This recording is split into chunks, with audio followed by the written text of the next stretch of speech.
કે તમે સાંભળ્યું જ હશે 84 લાખ યોની હોય છે. દરેક પ્રાણી, દરેક જીવનું એક એક ડગલું આત્માની યાત્રાનો ભાગ હોય છે.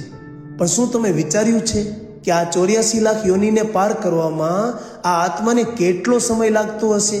તો સાહેબ, પુરાણોનું માનીએ તો આ આત્માને 84 લાખ યોનીઓ પૂરી કરવામાં 100 કરોડ વર્ષ લાગે છે.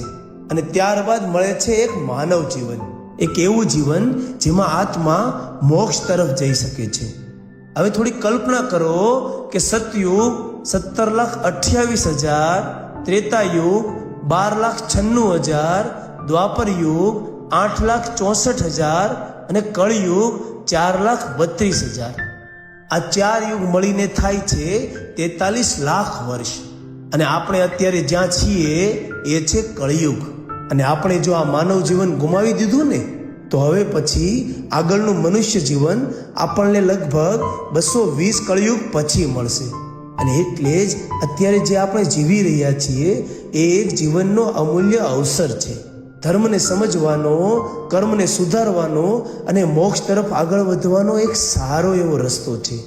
જરા વિચાર કરો, શું તમે આજની આ બધી મોહમાયાની માયાજાળમાં ફસાઈને આ અવસરને જતો કરશો?